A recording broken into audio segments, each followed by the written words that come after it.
له أخ أو أخت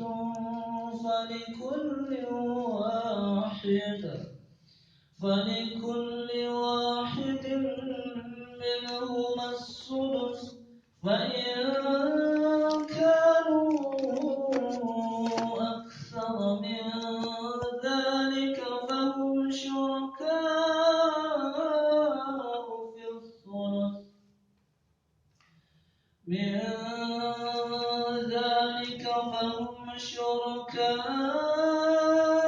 في الثلث من بعد وصية يوصى بها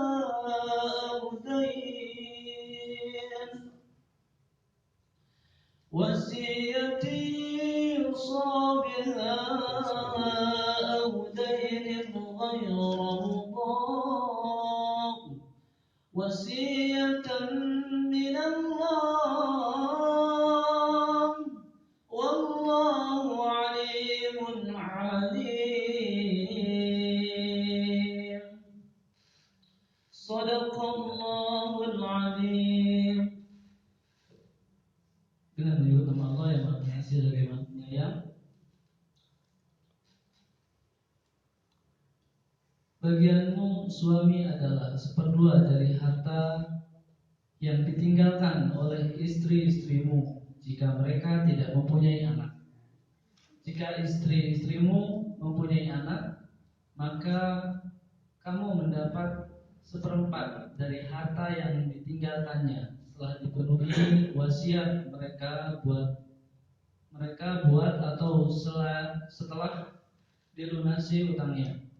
Para istri memperoleh seperempat harta yang suami tinggalkan jika tidak mempunyai anak. Jika kamu mempunyai anak, para istri memperoleh 1/8 dari harta yang kamu tinggalkan setelah dipenuhi wasiat yang kamu buat atau dilunasi utang-utangmu. Jika seseorang meninggal, baik laki-laki maupun perempuan, dan ia tidak meninggalkan ayah dan tidak meninggalkan anak, tetapi mempunyai seorang saudara laki-laki seibu atau seorang saudara perempuan seibu, bagi masing-masing dari kedua jenis saudara itu 1/6 dari harta yang ditinggalkan.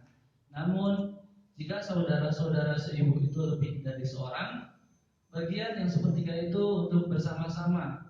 Pembagian itu dilakukan setelah dipenuhi wasiat yang dibuat atau yang dilunasi utangnya, dengan tidak menyusahkan ahli warisnya. Itulah ketentuan Allah. Allah Maha Mengetahui, Maha Penyantun. Maha benar Allah dengan segala firman-Nya. Insyaallah akan dilanjutkan oleh teman saya. Namanya Tadi nama saya Ahmad Rizkon.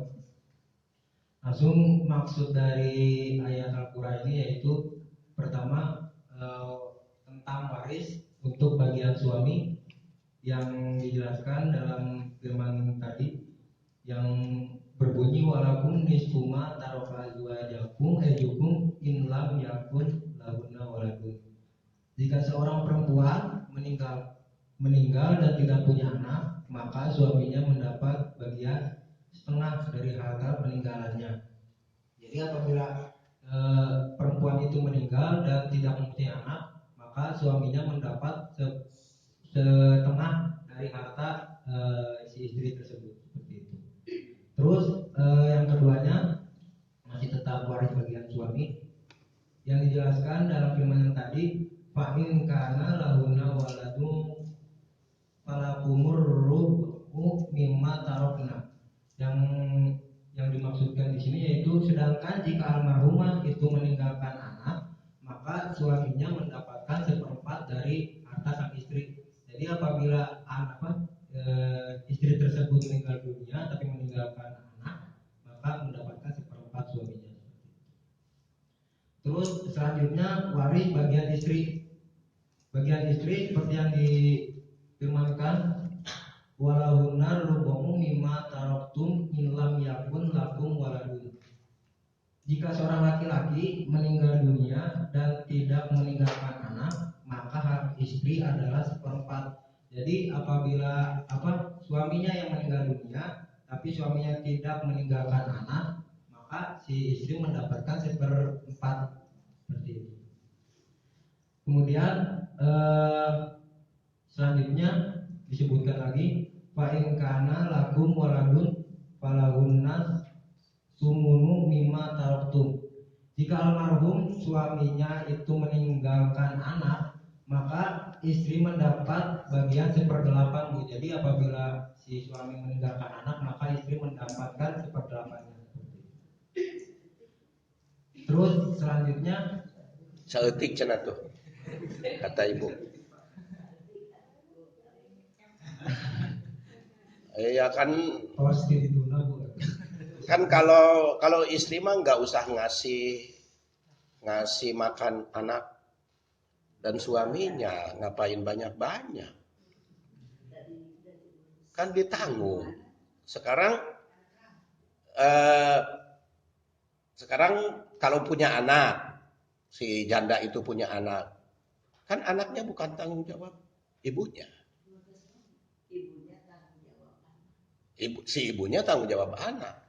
Jadi ngapain banyak-banyak kan? Kalau masih kecil kan ada keluarganya, keluarga suami. Kalau anaknya ikut, ibunya kan bisa kerjasama. Anaknya kan punya warisan, anaknya gede. Kalau nggak punya anak itu kan itu dapatnya 1/4. Iya. Terus yang lainnya dikemanain? Kan dia kan punya saudara, punya ayah, punya ibu. Kalau punya ayah, punya ibu, saudara.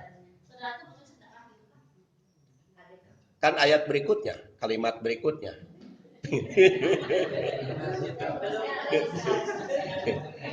Terus.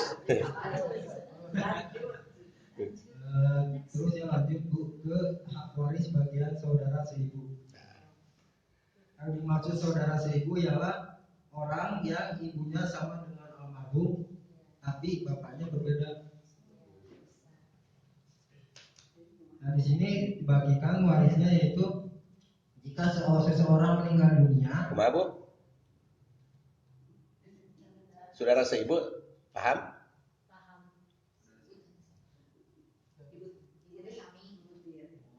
Bukan. Saudara seibu teh begini. Kalau Pak Didi wafat, ya, kan ngantunkan Bu Didi. Nah, setelah Pak Didi wafat, Bu Didi itu kan punya anak dari Pak Didi satu. Setelah Pak Didi wafat, ibu nikah lagi.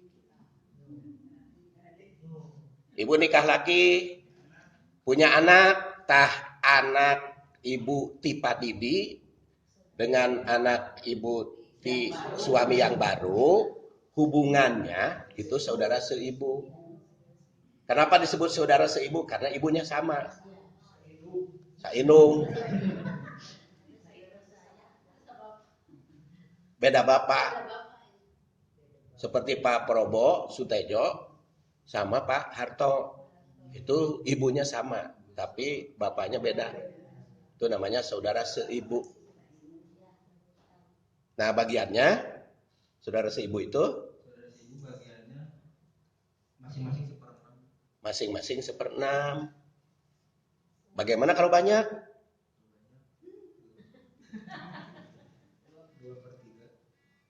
2/3 mah saudara kandung atuh, Cep.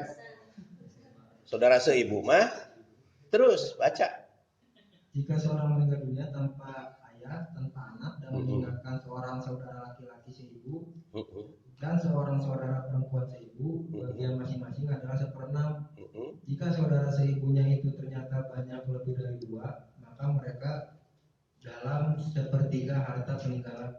Jadi maksudnya 1/3 dibagi rata. Saudara seibu nanti 12, anggarannya 1/3 dibagi rata. Baik laki-laki maupun perempuan sama. Kalau saudara seibu mah, paham? Nah, kalau sudah paham, lanjut surat berikutnya. ayat berikutnya. An-Nisa 176.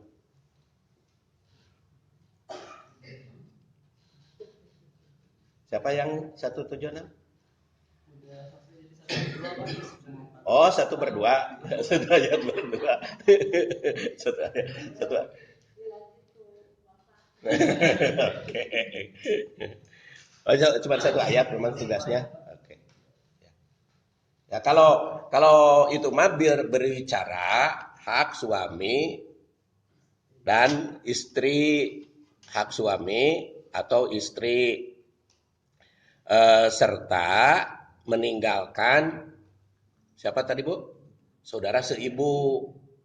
Kalau meninggalkan saudara seibu sebapak mah kalau seorang laki-laki meninggal dia tidak punya anak, maka istri berapa tadi? 1/4. Sisanya untuk saudara. Tapi kalau saudaranya perempuan ngumpul 2/3 dibagi rata kalau lebih dari satu orang. Tapi kalau saudara perempuan nate hanya satu, itu setengah. Tapi kalau saudaranya terdiri dari laki-laki dan perempuan, itu dihabiskan. Laki-laki 2 kali perempuan.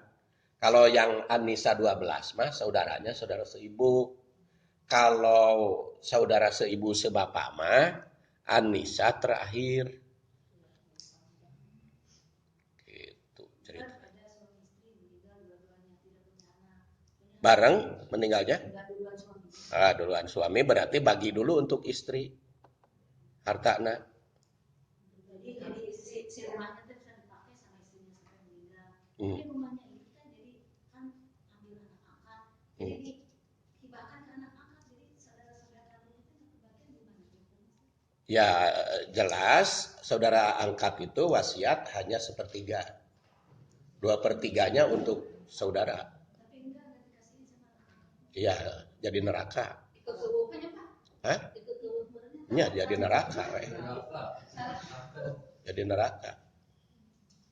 Jadi itu mah da ponisnya di akhirat bab waris mah, bukan di dunia. Di dunia mah boleh bohong.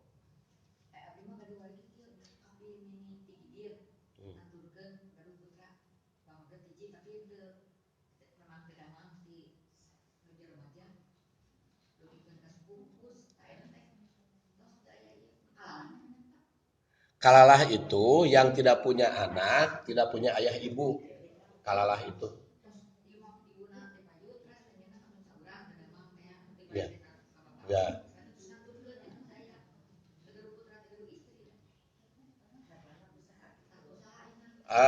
Nu bau-bau sinuk. Dipilari. Kerabat yang pertaliannya adalah laki-laki. Ini siaran langsung. Pertalian laki-laki. Ya. Ini juga ada alumni Unisba tuh, Kerningali. Alumni S2. Di mana? Itu mah bukan warisan. Harta pusaka. Warisan mah tetap dapat di Padang juga. Bukan, yang tidak dapat itu bukan warisan, Bu. Itu pusaka. Kan di Padang tuh begini. Harta itu ada harta hak guna pakai. Tidak bisa dijual, itu bukan dimiliki. Itu turun-temurun lewat jalur wanita. Itu mah tidak bagi waris karena bukan harta dia. Bukan harta dia, bukan milik dia. Itu mah harta adat. Harta adat. Kalau dia suami istri itu dapat harta setelah nikah, tetap jadi warisan.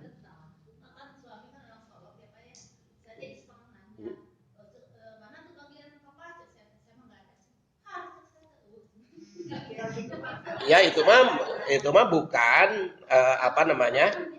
dari harta itu yang tidak kebagian sete, dari harta pusaka yang turun temurun. Ya, tetapi itu mah rumah pusaka, bukan rumah hasil usaha. Bukan. Kalau rumah hasil usaha mah dibagi. Kan Padang itu kan adat itu basandikan syara. Syara basandikan kitabullah. Itu orang Padang. Bagian suami di sana tapi bagian suami itu ada juga di Padang. Cuma saya kalau kata saya kalau saya pulang ke Padang, tentu saya harus ada kamar, kata saya begitu sama anak-anak. Tapi kamarnya sama adik aja Pak gitu. Jadi dia mah nggak tahu apa-apa, Pak mana tuh ya? Saya mah nggak ada sama laki-laki mah kosong. Iya, dari harta pusaka itu mah yang tidak ada. Bukan dari hasil usaha. Jadi di Padang mah ada dua macam harta. Ada dua macam harta. Jadi ada harta pusaka turun temurun lewat jalur wanita, ada harta warisan.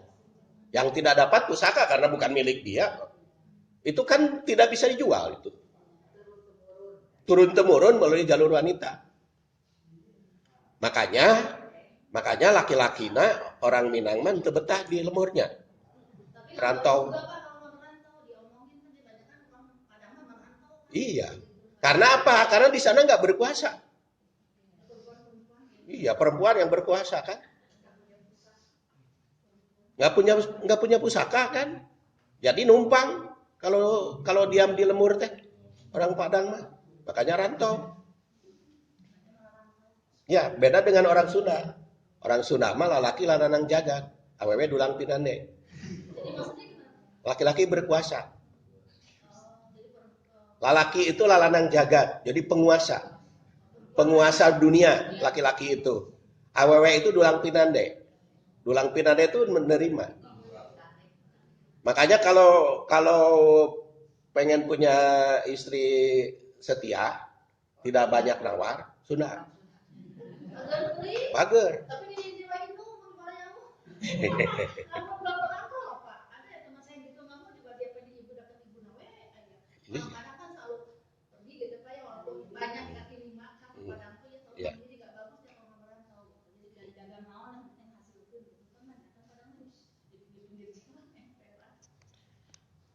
Oke, jelas ya, Bu?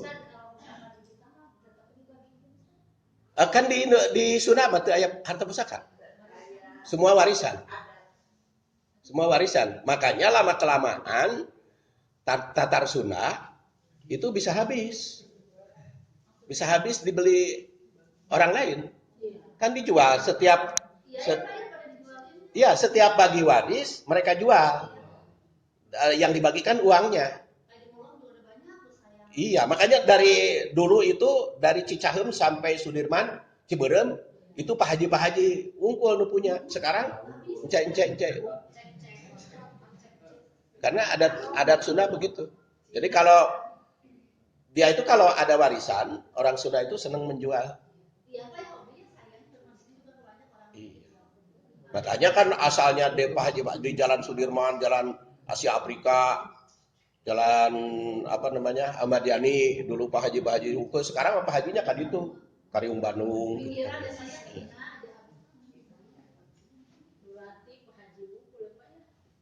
Ya dulu mah, makanya namanya Jalan Haji Dulati. Iya kalau terus menerus seperti ini dijual. Ya makanya kaum muslimin teh harus kaya. Baik, kita lanjutkan sekarang halaman berapa, Bu?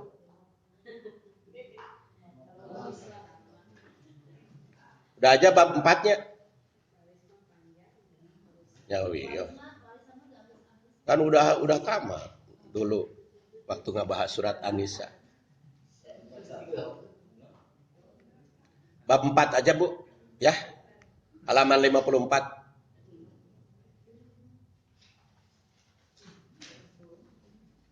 Halaman 54.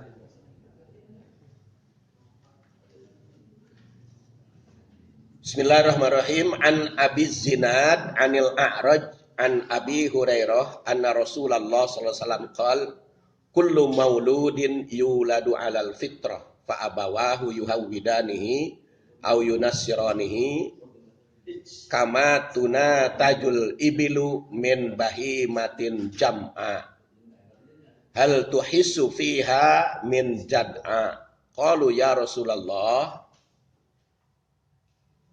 ara'aita alladhi yamutu wa huwa shaghir qala Allahu a'lamu bima kanu amilin. An Abi Zinad diriwayatkan dari Abi Zinad anil A'raj an Abi Hurairah dari Abu Hurairah. Anna Rasulullah sallallahu alaihi wasallam, sungguhnya Rasul sallallahu alaihi wasallam qala bersabda, kullu mauludin, setiap yang dilahirkan, maulud si ibu mah pahili wae bukuna. Kena ada aya ya, tapi teu cekasnya. Kullu maulud, kullu setiap maulud yang dilahirkan, yuladu dilahirkan alal fitrah, atas fitrah. Fa'abawahu, maka ayah ibunya lah yuhawwidanihi, yang menjadikan dia Yahudi, au yunassiranihi, yang menjadikan dia Nasrani. Kama tuna tajul ibilu, seperti unta dilahirkan, mimbahi matin jam'a, dari hewan yang sempurna. Hal tuhissu, apakah Anda mengharap pihak pada binatang tersebut min jad'a, yang tidak sempurna? Qalu, maka para sahabat bertanya, ya Rasulullah, wahai Rasul, ara'aita, bagaimana pendapatmu, alladzi yamutu, orang yang wafat, wa huwa shogir, padahal masih kecil. Qala, maka Rasul bersabda, Allahu, Allah a'lamu, lebih tahu, bima kanu amilin, pada keadaan mereka yang beramal. Hadis ini diriwayatkan Imam Malik yang lahir 94, wafat 179. Imam Malik itu adalah pimpinan madhab Maliki.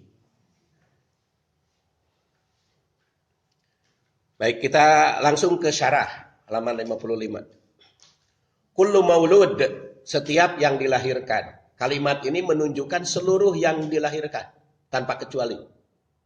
Karena kullu itu tanpa kecuali, baik dari kalangan muslim ataupun non muslim.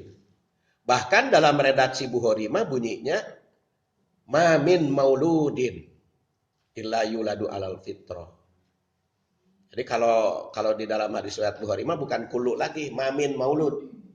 Kalau apa bedanya kullu dengan ma min maulud? Kalau kullu mah seluruh, kalau ma min mauludin illa mah tidak ada yang dilahirkan kecuali. Tanpa kecuali maksudnya. Jadi seluruh yang dilahirkan, bayi yang dilahirkan itu adalah dalam keadaan fitrah. Apa itu fitrah? Menurut bahasa, fitrah berasal dari kata fatoro, menciptakan, seperti firman Allah, alhamdulillahi fatiris samawat wal ar. Segala puji bagi Allah yang menciptakan langit dan bumi. Kemudian itu menurut bahasa. Jadi kalau menurut bahasa, fitrah itu ciptaan. Beda dengan futur. Futur mana? Futur makanan pagi. Kalau iftar buka. Kalau fitri berbuka. Idul Fitri apa artinya? Hah? Idul Fitri apa artinya? Id apa artinya id? Kalau kembali ma'ud. Ada ya'udu audan atau ud itu artinya kembali. Kalau id mah hari raya. Dalam surat Al-Maidah, Rabbana anjil alaina ma'idatan minas sama.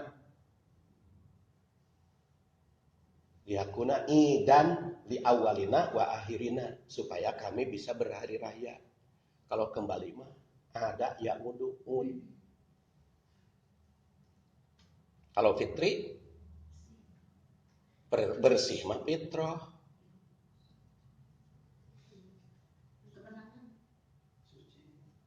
Suci itu fitrah. Kalau fitri mah berbuka tadi oke putu. Makan pagi. Jadi Idul Fitri itu terjemahnya hari raya makan pagi.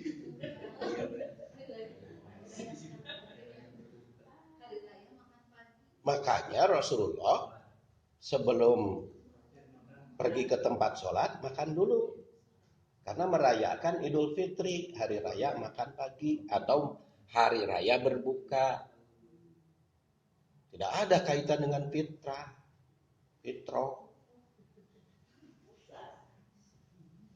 Idul Fitri kembali kepada fitrah. Tidak bahasa naon. Ayat id kembali.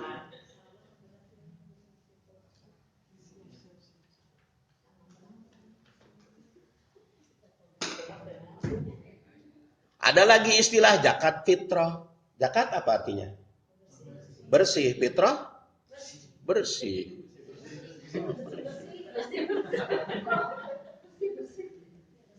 Makanya di dalam hadis mah tidak ada istilah zakat fitrah.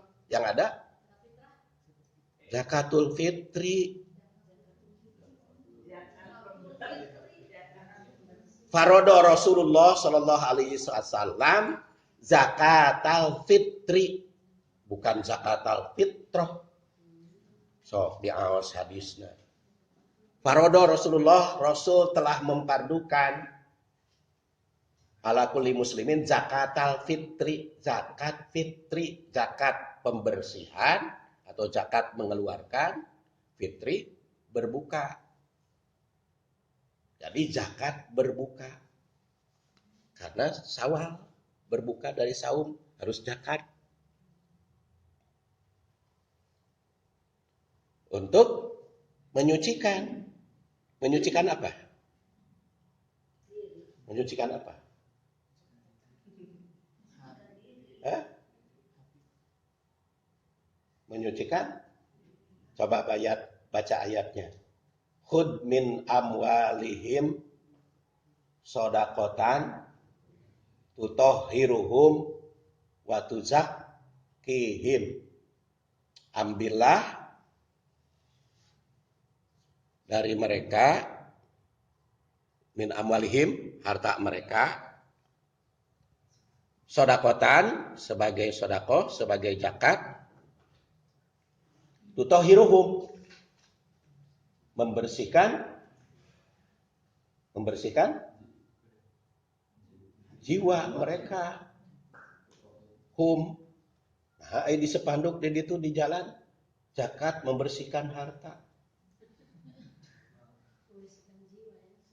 Kalau membersihkan harta kududa kan ini juga zakat min amalihim sodakotan teh. Kalau membersihkan harta mah bahasanya tuzakkiha wa tutahhiruha. Kan amwal teh lamun didomirkeun jadi muannas. Jadi tuzakkihim, zakat itu bukan membersihkan harta, membersihkan jiwa manusia. Kalau harta kotor kumaha? Enggak bersih ku zakat. Kalau harta korupsi hayang ngabersihkeun kumaha? Bikeun kabeh. Balikun. Iya. Harta warisan ya, harta warisan. Harta hasil korupsi. Kotor pan? Ayo di zakatan angger we kotor. Hartana. Untuk dibersihkannya kasihkan. Hasil mencuri dibersihkan, kasihkan kembali kan bogana. Jadi Idul Fitri itu apa artinya? Hari raya berbuka. Zakat fitri, zakat berbuka. Kalau kembali kepada fitrah mah Audul Fitrah.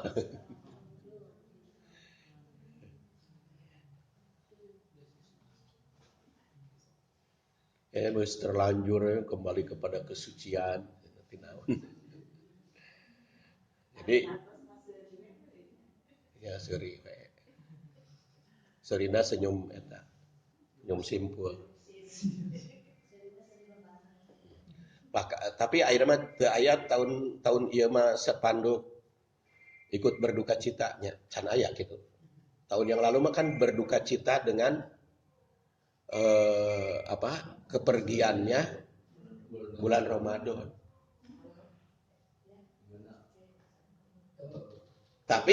Tapi di bawahnya Idun Saidun, hari raya bahagia. Jadi Idul Fitri itu hari bahagia, bukan hari berduka cita. Idul Fitri itu hari berbahagia, bukan hari berduka cita. Buktinya apa? Di zaman Rasul dibolehkan kesenian karena hari gak bahagia. Jadi bukan hari menangis, hari bersyukur. Baik, itu fatir, fitrah berasal dari kata fatir. Menurut Ibnu Manzur, salah satu makna al-fitrah adalah al-ibtida wal-ikhtira, mengawali dan menciptakan. Dengan demikian perkataan fitrah bisa bermakna asal kejadian atau asal penciptaan sejak lahir. Menurut Al-Jurjani, fitrah itu al-jibillah al-mutahayyi'ah liqabuliddin. Fitrah ialah potensi dasar yang dipersiapkan untuk menerima agama.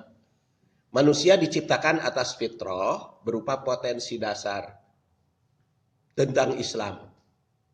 Makanya karena manusia itu potensi dasarnya baik, yaitu fitrah Islam, makanya yang baik itu disebut ma'ruf, diakui baiknya.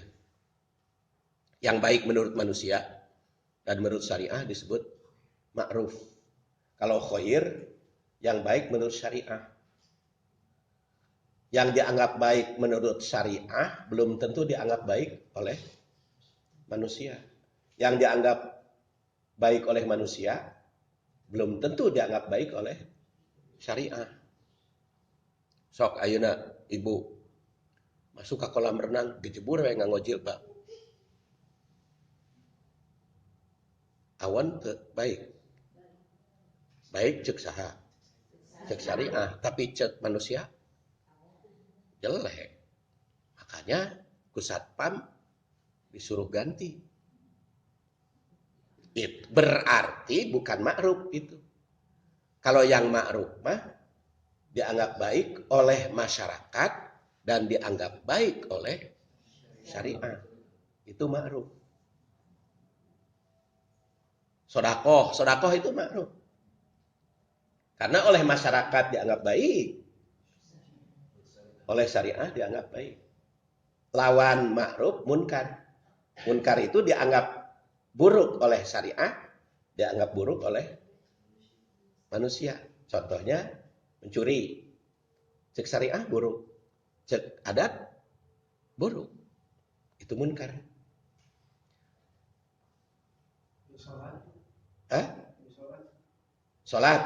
Salat itu khair. Karena belum tentu dianggap baik oleh manusia. Oh, inna sholata anil fahsya wal munkar. Fahsya itu adalah perbuatan jahat yang berdampak negatif kepada orang lain dan dirinya. Kalau munkar itu belum tentu berdampak negatif pada dirinya, tapi itu diingkari oleh manusia.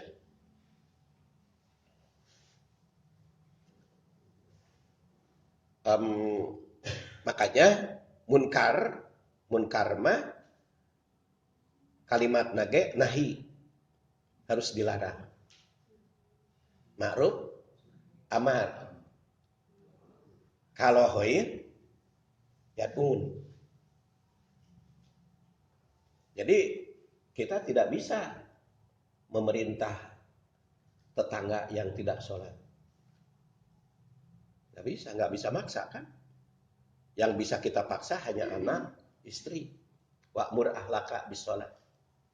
Jadi wa'mur nate ahlaka hari sholat mah. Tapi kalau ma'ruf, amar ma'ruf. Nahi munkar, harus yang punya kuasa. Ya, tidak bisa sembarangan amar ma'ruf. Makanya kalau kita ingin amar ma'ruf nahi munkar, harus punya kekuasaan.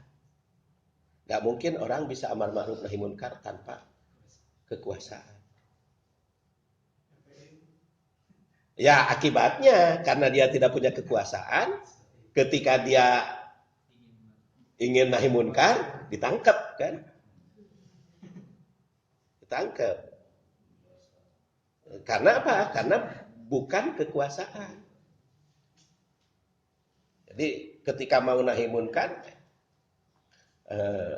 karena harus punya kekuasaan. Makanya supaya kita bisa amar ma'ruf nahi munkar harus berkuasa. Cuman persoalannya untuk punya kekuasaan di kita mah pemilihan. Sedangkan untuk jadi calon kudu boga duit. Karena itu boga duit, partai karena itu boga duit cari we nu boga duit. Cari nu boga duit, donatur. Karena donatur nerima sumbangan, cek hadis al yadul ulya khairun minal yadis sufla. Yang memberi lebih mulia dari yang menerima. Maka otomatis yang memberi itu naik pangkat, yang menerima turun. Eta mah hukum hadis. Jadi kalau seorang calon duitnya disumbang oleh donatur, maka yang berkuasa donatur. Eta mah cek hukum cek hadis kitu, al yadul ulya khairu minal yadis sufla. Makanya sekarang banyak pejabat yang tidak berkuasa. Apa? Ya itu mah ari calon dibayar pangmayarkeun ku batur mah otomatis. Kalau dia menang harus mikiran setoran, kalau dia kalah harus mikiran tekoran. Kalah tekor, menang setor. Nah supaya tidak tekor kalau kalah dan tidak setor kalau menang, harus duit sorangan.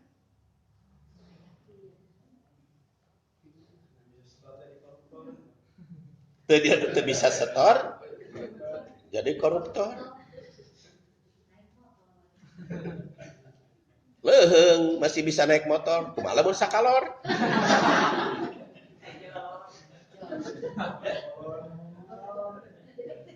Cumpang camping we keluar di istana pakai kolor.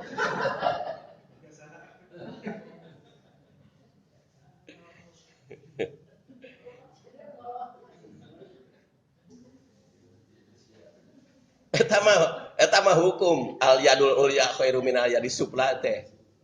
Yang namanya pemberi pasti lebih mulia daripada penerima. Makanya kunaon ulama di Indonesia kurang berwibawa.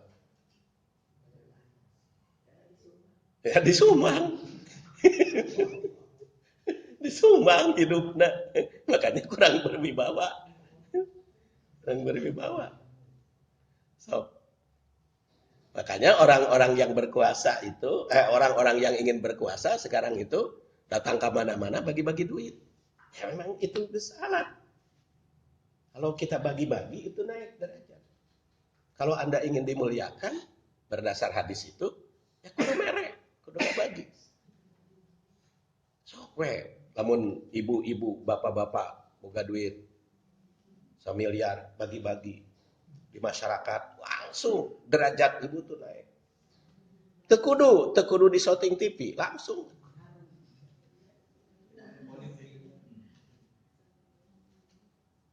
Pertama al-yadul ulya khairun minal yadis sufla.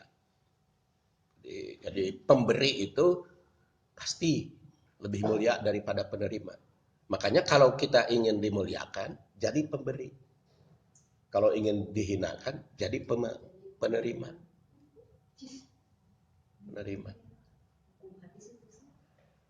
Hadis al-yadul ulya khairum minal yadis sufla. Dan kenyataan kan di masyarakat. Kenyataan di masyarakat. Sok ayeuna di Indonesia yang berkuasa mengendalikan pejabat. Yang punya duit. Mana-mana oke. Nah, itu mau di seluruh dunia gitu. Ayeuna Qatar di diboikot di segala macam, tenang. Dah loba duit. Coba lamun di Indonesia. Boikot. Sarkacir. Kuwait mah dinar Kuwait itu sekarang 49.000. Jadi kalau ibu jajan di Kuwait, Masyar Aqua 48.000 satu botol.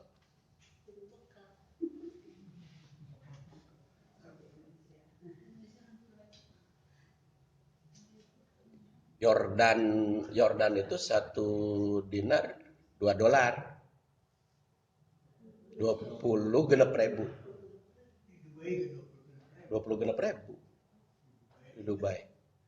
Jadi kalau kita beli minum itu kan 1 dinar, itu 20 genep ribu di Yordan. Makan itu 1 porsi, kalau nasi Padang kan pernah kan di Aman, ibu-ibu yang nasi Padang. Dan di hotel kan jam 11 teh kamar abdi telepon, Ustaz, kapan sarapan? Oh ibu tadi nggak ke restoran? Iya pagi-pagi cenah ke restoran nggak sarapan, cuman breakfast mungkul. Kenapa kok breakfast tidak sarapan? Ya mungkul roti cenah. Roti jeung bubur kacang, eta mah breakfast, sade sarapan. Sarapan mah kudu nasi.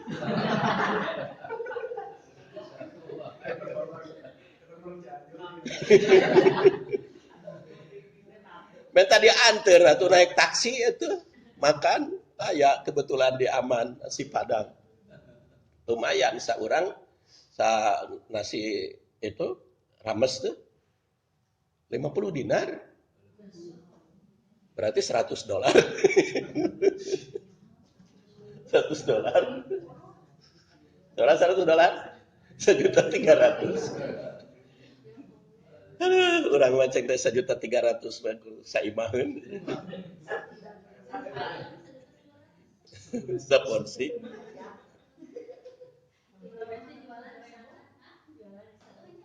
Ya, tapi sewa imahna geus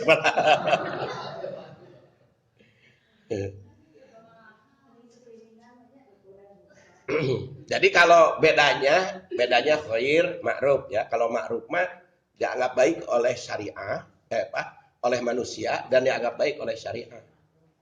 Tapi kalau yang dianggap baik oleh syariah belum tentu dianggap baik oleh masyarakat, al-khair.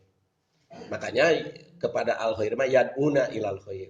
Tapi kalau amar ma'ruf nahi munkar. Jadi surat Ali Imran 104 kudu nama umat Islam tuh terbagi 3 kelompok. Jadi kelompok yang yad'una ilal khair, yang dakwah seperti para ulama, ustadz, guru, dosen, dokter, DPR, ya, DPD, itu yad'un itu. Yad'un mengajak kepada kebaikan. Terus ada yang amar ma'ruf seperti presiden, gubernur, wali kota, bupati, lurah, camat, itu amar ma'ruf kerjanya. Tentara, polisi apa kerjanya? Nahi munkar. Ya nahi munkar kan tujuannya mencegah kemungkaran. polisi itu. Hah? Mohon, karena supaya eureun. Jadi orang sedang berbuat jahat, tewak, supaya apa? Supaya tidak jahat lagi. Karena tugas polisi itu nahi munkar. Tapi kalau presiden, terus gubernur, bupati, wali kota, camat, lurah, itu amar ma'ruf. Amar ma'ruf. Jadi memang kalau dipahami oleh rumusan Montesquieu, surat Ali Imran 104 teh ada badan legislatif, yudikatif, eksekutif. Legislatif itu kerjanya yad'un ilal khair, dibantu para ustadz, para cendekiawan, termasuk dokter. Bukan dokter kesehatan ya. Kesehatan teh kan ada 3 macam. Ada dokter, ada perawat, ada farmasi. Itu yad'un kepada kebaikan. Kan tidak bisa instruksi. Nah, kalau yang instruksi mah perintah mah eksekutif. Kalau yang aparat hukum itu semuanya kerjanya nahi munkar. Semua aparat hukum tujuannya itu apa? Sasarannya itu nahi munkar. Jadi kenapa dia menghukum berat? Supaya tidak berlangsung kemungkaran. Supaya kemungkaran teh eureun, makanya dihukum. Kenapa nu jahat tuh ditangkap? Supaya ulah jahat deui. Makanya ditahan. Kalau diperkirakan mah jahat deui mah kan teu ditahan. Tersangka oge. Tapi kan kenyataan di urang mah aya nu teu puguh munkarna ditersangkakan, aya anu geus jelas munkarna diantepkeun. Eta mah karena yang berkuasa al yadul ulya tadi yang punya duit. Yang punya duit. Jadi kalau cek yang punya duit, tangkap si anu. Naon kesalahanna? Jangan kumaneh, nu penting tangkap heula.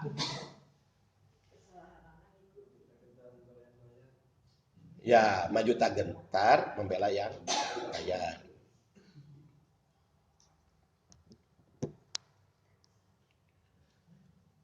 Itu ma'ruf. Tapi sebetulnya yang munkar itu tetap akan dianggap jelek oleh manusia. Karena manusia itu punya fitrah menganggap jelek kepada yang munkar dan menganggap baik kepada yang ma'ruf. Itu fitrahnya. Adapun ada manusia yang masih seneng berbuat munkar, itu bukan fitrah aslinya. Dia sudah terkontaminasi oleh nafsu, oleh setan. Karena memang manusia selain diciptakan oleh Allah memiliki fitrah, juga kan diilhami fujuroha wa taqwaha. Nah, segala yang diperintah Allah dan Rasul itu telah sesuai dengan fitrah manusia. Jadi yang diperintah itu. Dan yang dilarang itu pasti bertentangan dengan fitrah manusia. Seluruh yang dilarang. Hanya ada kadang-kadang manusia menganggap baik kepada yang munkar itu karena fitrahnya sudah terkontaminasi. Sudah kecampuran. Kecampuran tuh terganggu oleh hawa nafsu. Sebab pada dasarnya manusia teh tidak mau berbuat jahat teh. Ari fitrahna asli. Nah, di sini kan hadisnya cukup panjang. Rasulullah SAW berkhutbah. Ala inna rabbi amaroni an u'allimakum ma jahiltum mimma alamani yaumi hada kullu ma nahaltuhu abdan halal wa inni khalaqtu ibadi hunafa kulluhum wa innahum atathum asyaiton. Jadi di sini saya garis bawahi, ini kan amaroni robbi, inna robbi amaroni an wa'allikum wa'allimakum ma jahiltum. Aku ajarkan apa yang kalian tidak ketahui, mimma allamani, dari apa yang Allah ajarkan kepadaku. Yaumi hada kullu mal nahaltuhu abdan halalun. Jadi setiap segala macam yang aku halalkan bagi hambanya adalah halal. Dan aku jadikan kholaktu ibadi, hambaku itu hunafa kullahum. Jadi seluruh hamba diciptakan oleh Allah Subhanahu wa taala itu hunafa, kecenderungannya mempunyai kecenderungannya kepada yang baik. Lalu kenapa ada yang jadi buruk? Itu atathum syaiton, pengaruh dari setan. Maka mereka menyimpang dari keagamaan, yang diharamkan dihalalkan, yang dihalalkan diharamkan, dan seterusnya. Nah, berdasar hadis ini, seluruh manusia diciptakan Allah dibekali potensi baik, yaitu condong kepada al-Islam yang disebut dengan hunafa. Hanif ya. Hanif itu condong kepada kebaikan. Al-ma'il ilal haq minal batil. Nah, namun ya itu setan mempengaruhi mereka ke arah negatif. Kemudian Rasul diutus untuk membawa umat agar tetap pada jalan yang baik. Jadi karena setan menggoda dan di dalam diri manusia ada potensi jahat, maka Rasul ngabejaan memberitahu, ya nu kieu teh bahaya, ya nu kieu teh baik.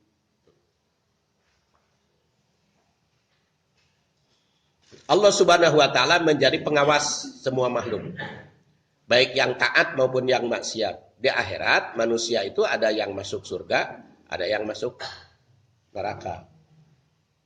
Yang masuk surga karena berbuat baik, yang masuk neraka karena berbuat buruk. Siapa yang memasukkan mereka ke neraka? Ya. Aya anu masuk ke neraka Allah. Ngan Allah memasukkan ke neraka ada sebab.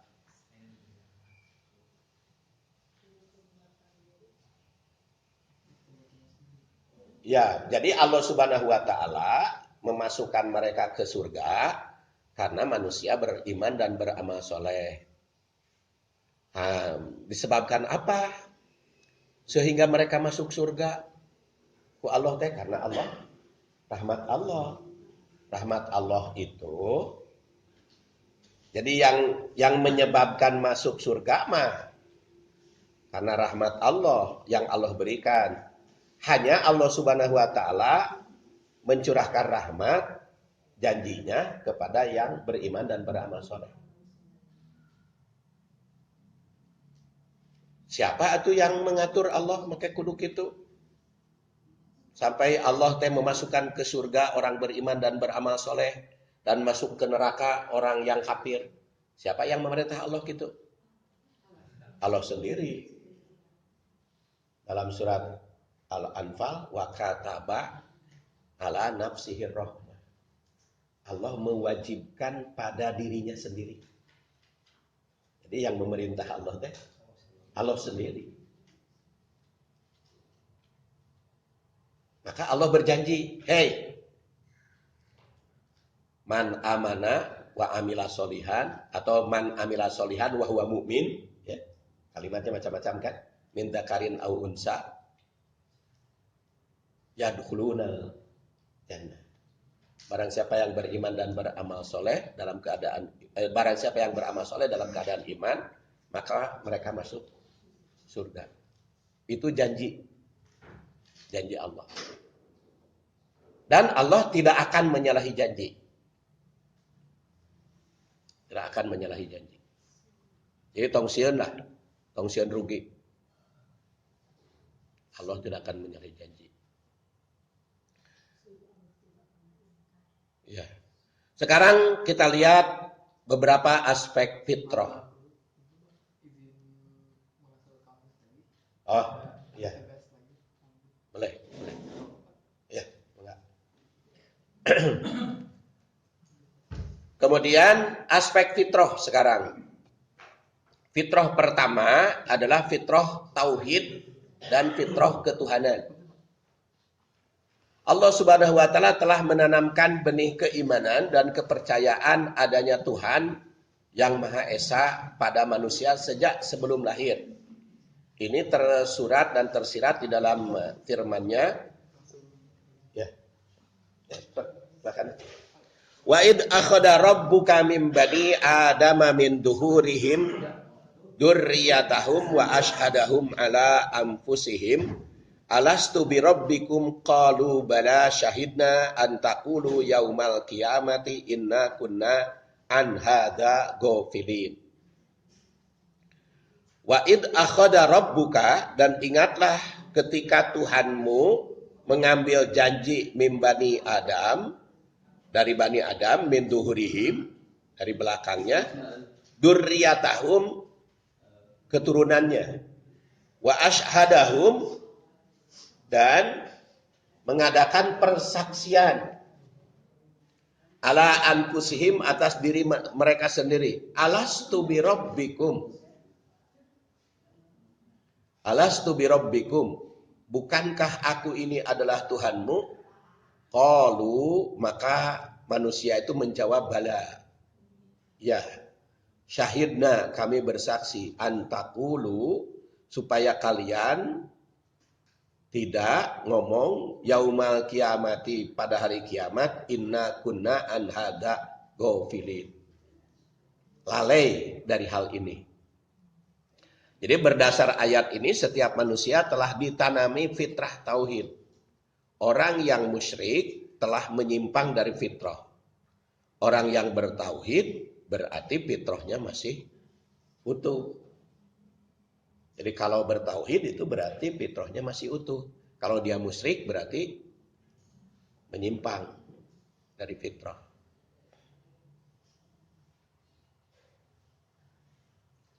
Itu fitrah yang pertama. Fitrah yang kedua adalah fitrah ibadah atau pengabdian. Setiap manusia dimanapun berada, baik yang mengenal agama ataupun tidak, memiliki fitrah pengabdian. Tampak sekali tak ada manusia yang tidak mau mengabdi dan berbakti. Andai kata mereka tidak mendapat bimbingan, maka akan mencari tempat pengabdiannya sesuai dengan pengalaman hidup. Makanya ibu-ibu, kalau kita perhatikan ya masyarakat, walaupun masyarakat jauh kabedug angang kadulang, nah masyarakat terpencil, tetap aja kan mereka ibadah. Cuman kalau tidak ada yang membimbing, ibadah nanti sakahayang manehna we. Aya anu nyembah batu, nyembah gunung, nyembah sagara. Kenapa mereka tidak ada yang nyuruh, tapi beribadah? Karena fitrahnya. Kan itu tidak ada yang maksa itu. Mereka beribadah sampai nyebakeun hulu kerbau ke laut, terus sesajen, dan itu nggak ada yang nyuruh, itu nggak ada yang maksa, hidang. Karena ingin ibadah, sayangnya mereka ibadahnya ya cara yang salah sasaran lagi. Ya, makanya Quran Rasul itu membimbing ajaran yang sesuai dengan fitrah. Itu fitrah tauhid. Jadi Rasul dan para nabi, para utusan, terus para ustadz, para mubalik itu tugasnya membimbing mereka ke cara ibadah yang benar. Dari ibadahnya mah geus daraek. Bahkan kadang-kadang ibadahna saeutik oge ditamahan. Ya cok eta geuning. Padahal kan bulan Ramadan teh henteu diparentah ku Rasul merekeun pagawean. Tapi kan seueur nu libur bekerja demi hayang ibadah. Berarti ingin lebih. Tuh nu umroh aya nu sabulan pan umroh Padahal kan Rasul mah marantah umroh nage kan kur 5 hari di 3 hari setelah manasik kan kudu buru-buru balik. Yamkusul muhajir ba'da nuskihi salah satu layal, salah satu ayam. Umroh 1 bulan itu jadi itunya wafatnya. Ya walau alam. Cuman yang kita bicarakan kalau kita baca hadis hanya 3 malam setelah manasik itu harus pulang. Berarti kan 5 hari di Mekah itu cukup mengikuti sunnah Rasul. Tapi kan ada yang di Mekah 1 bulan. Berarti karena dia ingin ibadah kan, fitrah. Adapun penilaiannya kumaha ya terserah Allah eta mah. Cuman kita mah kan menilai atau melihat fenomena di masyarakat karena dia punya fitrah ibadah sehingga ibadah itu pengen lebih gitu. Pengen lebih dari yang diperintahkan. Saking pengen ibadah, nu teu diparentah ge dilaksanakeun gitu, dipigawe. So kan ari mencit domba teh kan hari kelahiran ketika 7 akekah teh bagi-bagi teh. Tapi kan buktina balanja tiap hari kelahiran kan. Ulang tahun teh di setiap hari kelahiran hajat kan. Ya kan masyarakat tuh gitu ingin lebih berarti kan. Kan ari cek ajaran Rasul mah cukup ketika 7 hari, silahkan hajatan yang berkaitan dengan kelahiran. Disebut akekah teh sambil mengumumkan nama dan mencukurkan itu apa teu aya, tapi kan buktina hayang lebih. Seperti kurban. Kurban itu kan cukup 1 kepala keluarga, 1 ala kulli ahli baitin udhiyah.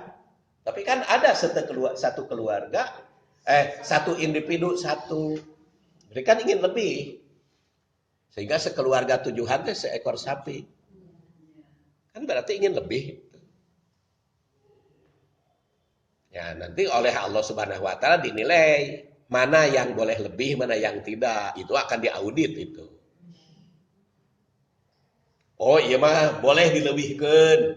Oh, iya mah tidak boleh. Nanti di itu. Seperti pidyah. Pidyah mah kan paman tatawa'a khairan fahuwa khairullah. Pidyah mah mangga leuwih oge. Ya sudah jelas hadis ayatna.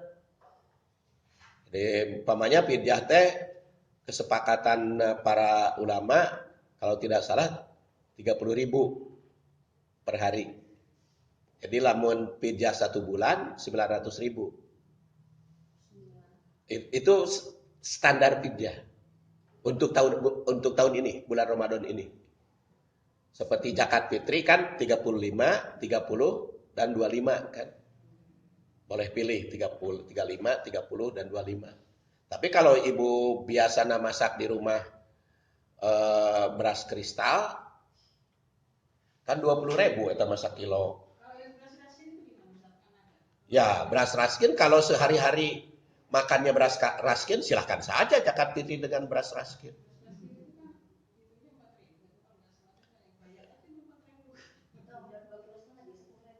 Iya, berarti kalau dia sehari-harinya makan beras raskin, boleh zakat fitri sah dengan beras itu. Tak, yang tidak sah itu kalau ibu makan sehari-hari beras kristal, hari zakat fitri beras raskin, nah itu yang tidak benar. Tetap 2,5 kilo.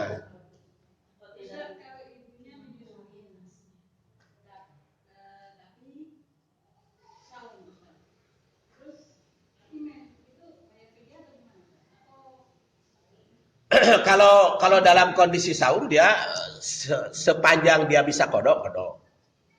Kan ukuran pilihan antara pidyah dengan kodok teh, pidyah itu bagi yang diperkirakan, tidak bisa kodok. Bagi yang diperkirakan.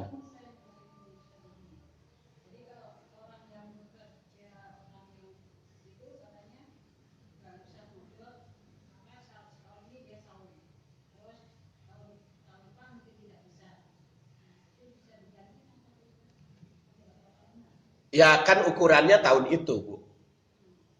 Tahun itu. Jadi kalau diperkirakan tahun itu tidak bisa kodok, karena tugas berat, itu boleh fidyah. Kalau masih dimungkinkan kodok, tetap kodok. Ini yang boleh fidyah itu yang tidak memungkinkan kodok. Tidak. Ya, yang menyusui kapan kodonya? Nanti kan menyusui itu 2 tahun. Kira kodona. Terus 2 tahun hamil lagi kan? Terus hamil lagi nyusui lagi.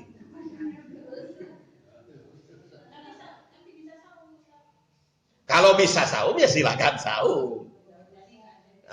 Sekarang yang mengatakan bisa dengan tidak itu kan individu masing-masing. Dan pertimbangan yang lain, dokter. Namanya, oh ibu sehat, kalaupun hamil saum, cek dokter, ya silahkan saum. Tapi kata dokter, oh ibu mah lemah kandungannya. Panu sehat, oke hari saum mah aya we pan perbedaan. Abdi ge datara cangkel ceramah kieu. Tapi kunaon saum cangkel da kurang minum. Kan biasanya ceramah teh kan terus diguyur. Jadi itu cairan kan sampai. Tapi kan ayeuna mah tos sabaraha kali ngomong ya. Jadi kan keluar keringat, cairan kurang, cangkel kaki. Jadi ya wajar aja.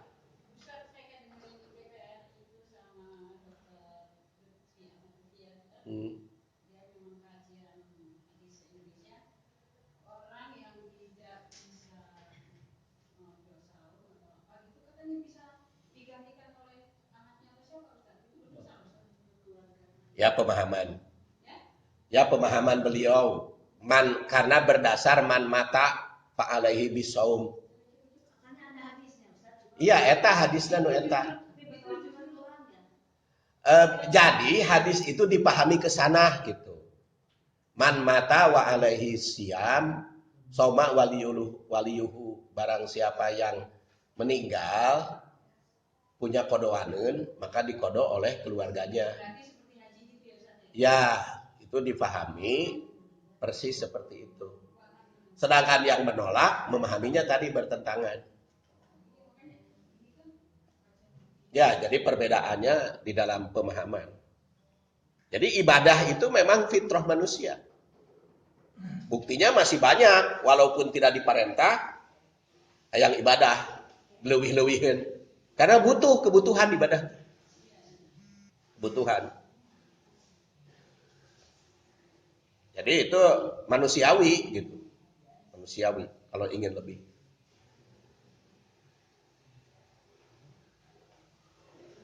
Wa ma khalaqtul jinna wal insa illa liya'budun.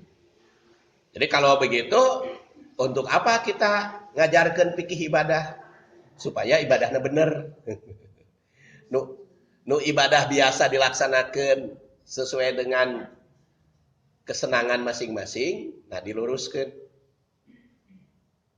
oleh ayat dan hadis.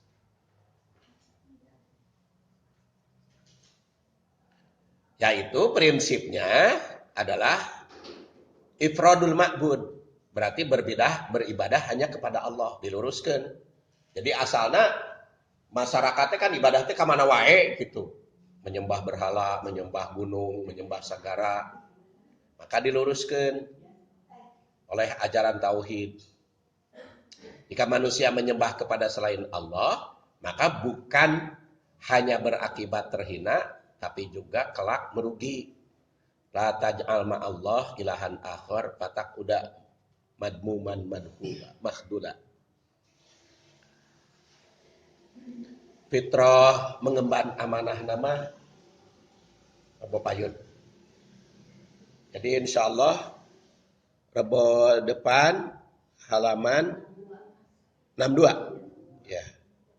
Catat ya, halaman 62. Sekarang kita akhiri.